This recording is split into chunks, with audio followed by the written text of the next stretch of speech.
घंटी में भूख से कहीं मर ही ना जाऊं। तुम कुछ करो प्लीज मेरे लिए। टुनटुन, जंगल में बहुत ही बड़ी साड़ियों की सेल लगी है। मुझे लगा तुम्हें बता दूं क्योंकि तुम तो ज्यादातर सेल से ही कपड़े खरीदती हो। तुम तो जानती हो मुझे तो सेल से कपड़े बिल्कुल पसंद नहीं आते। मैं तो मॉल से कपड़े खरीद कर लाती हूँ। बहुत ही महंगे और इम्पोर्टेंट कपड़े होते हैं मेरे। तुम तो जानती हो टुनटुनी, जहाँ जिस मॉल से मैं कपड़े खरीदती हूँ उस मॉल में तो बहुत ही ब्रांडेड कपड़े होते हैं। आम लोकल कपड़े तो मैं लेती ही नहीं हूँ।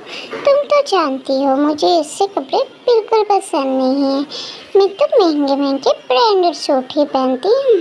अरे मैं भी पागल हूँ, तुम कैसे जानती होगी? तुमने तो आज तक मॉल देखा भी नहीं है। अरे हाँ टोनी, मुझे मॉल से कपड़े खरीदने की भी कोई ज़रूरत नहीं है। मुझे यहाँ आम सेल से ही बहुत अच्छे कपड़े मिल जाते हैं। तुम तो जानती हो मेरे छोटे छोटे बच्चे हैं। मैं यूं ही अपने आप पर पैसे उड़ाती रहूँगी तो मेरे बच्चों और मेरे घर का क्या होगा? और मुझे हर चीज़ अपने हालात देखकर खर्च करनी पड़ती है। अव्वल तो मैं तुम्हें भी समझाती हूँ, ऐसे फजूल खर्ची ना किया करो और पैसे जोड़ के रखा करो। कभी दुख सुख हो जाता है तो फिर काम आते हैं पैसे। यूं ही उड़ाए रखना पैसे अच्छी बात नहीं होती। मॉल से भी कपड़े मिल जाते हैं और आम बाज़ार से भी, वो भी पैसे ही होते हैं। फिर इतने पैसे खर्च करने की क्या ज़रूरत है? क्या टोनू जी, आप ये कैसा नेकलेस सेट ले आए हैं जो मुझे बिल्कुल पसंद नहीं आया। मुझे इसको चेंज करना है। आप कल ही मेरे साथ चलिएगा और हम ये सेट चेंज करके लाएंगे। मैंने मॉल में एक सेट डायमंड सेट पसंद किया है, मुझे वो ही लेना है। टोनी के बहुत ही नखरे थे। वो कोई भी टोनू चीज़ लेके आता इतने प्यार से गिफ्ट के तौर पर टोनी को देता, लेकिन टोनी को कभी पसंद नहीं आती। वो हमेशा टोनू की लाई हुई चीज़ भी वापस करके चेंज करके और ले आती थी और हर वक्त फालतू खर्चे करती रहती थी। वो बिल्कुल भी ख्याल नहीं रखती थी, ना टोनू का ख्याल रखती थी और ना ही अपने घर का ख्याल रखती थी। उसको तो बस शॉपिंग ही करने में मज़ा आता था और किसी काम में कोई दिलचस्पी नहीं थी। हमेशा फालतू खर्चे करती रहती थी और मॉल से तो कपड़े खरीद कर उसने ढेर लगा रखा था। अरे टुनटुनी, क्या बताऊँ तुम्हें, आज मैंने इतने अच्छे कपड़े लिए हैं और ये मेरा ब्रांडेड बैग तो देखो। ऐसा बैग तो तुमने अपनी ज़िंदगी में नहीं देखा होगा। कितना खूबसूरत है, इतना महंगा आया है कि तुम सोच भी नहीं सकती हो। टुनी हमेशा टुनटुनी को नीचा दिखाने की कोशिश करती थी। टुनटुनी बहुत गरीब थी और उसके 2 बच्चे भी थे और उसका पति भी इस दुनिया से चला गया था, इसीलिए उसे बहुत सोच समझ कर खर्च करना पड़ता था और उसे इस बात पर कोई अफसोस नहीं था। वो अपनी ज़िंदगी में बहुत ही खुश थी और हमेशा टोनी को समझाने की कोशिश भी करती थी, लेकिन टोनी थी कि उसकी कोई बात नहीं सुनती थी और हमेशा फजूल खर्चियाँ करती थी। टुनटुनी उसको बहुत समझाती थी कि एक दिन तुम्हें पछताओगी, लेकिन टोनी को उसकी किसी बात का असर नहीं होता था। वो जब भी जाती 3-3, 4-4 जोड़े लेकर आ जाती थी। उसकी अलमारियाँ कपड़ों के साथ भरी हुई थी, लेकिन उसको कोई फिक्र नहीं थी। वो हमेशा ऐसे ही पैसे ज़ाया करती थी। कभी ब्रांडेड सूट ले आती तो कभी ब्रांडेड बैग और कभी ब्रांडेड जूते। वो बस अपनी ही फिक्र करती थी। उसने ना तो कभी अपने घर के बारे में सोचा था और ना ही अपने पति के बारे में सोचती थी। टुनटुनी उसको बहुत समझाती थी, लेकिन टुनी उसकी एक नहीं सुनती था और टुनी का पति भी उसको कुछ नहीं कहता था। जो चाहे टुनी खरीदती फिरे, उसने कभी कुछ नहीं कहा था। वो बस यही चाहता था कि टुनी खुश रहे, क्योंकि टुनी अमीर घर से थी और टुनू गरीब घर से था और टुनी की बदौलत ही टुनू को बहुत बड़ी जॉब भी मिल गई थी। इसीलिए उसको टुनी के खर्चने से कोई शिकायत नहीं होती थी। टुन्नी जो भी खरीदना चाहती थी वो ही खरीदती थी।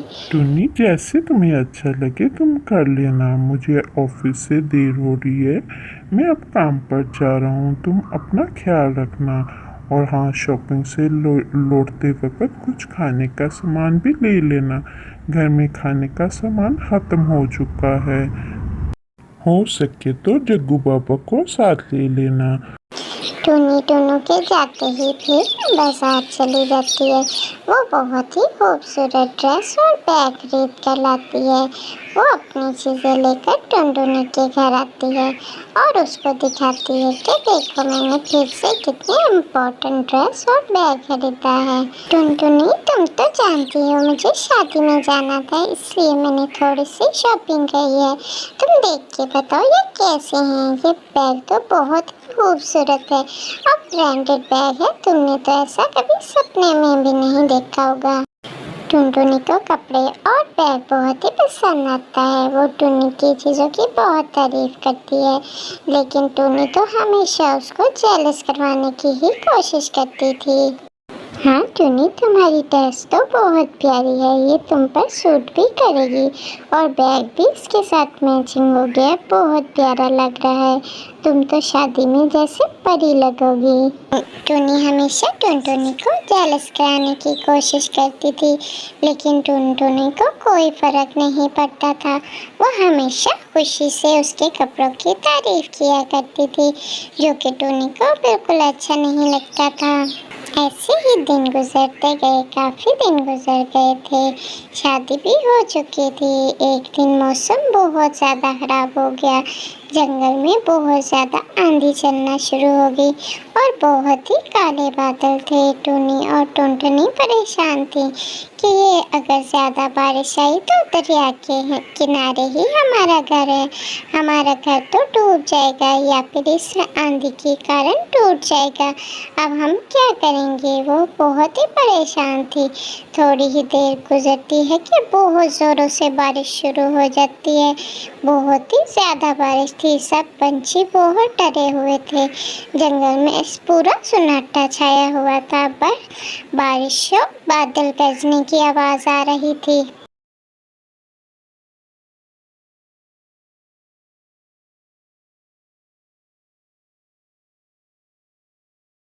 सब पंछियों के घर टूट चुके थे। वो एक बड़े से दरख्त के खोल में सारे पंछी छुप गए थे ताकि वो बारिश में डूबने से बच सकें। वो बहुत ही डरे और सहमे हुए थे। सब पंछियों के पास अपना अनाज मौजूद था।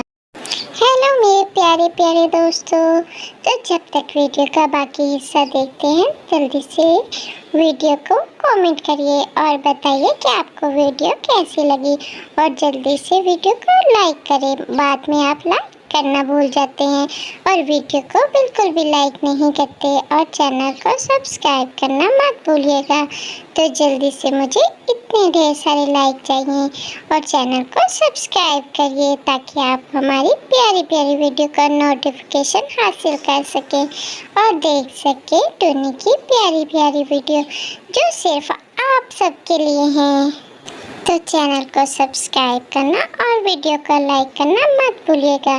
तो चलिए आगे देखते हैं बाकी की स्टोरी। बरसात के मौसम में सब पंछियों ने अपना अपना अनाज जमा कर रखा था, लेकिन टुन्नी और टुन्नू ने कोई अनाज नहीं जमा कर रखा था।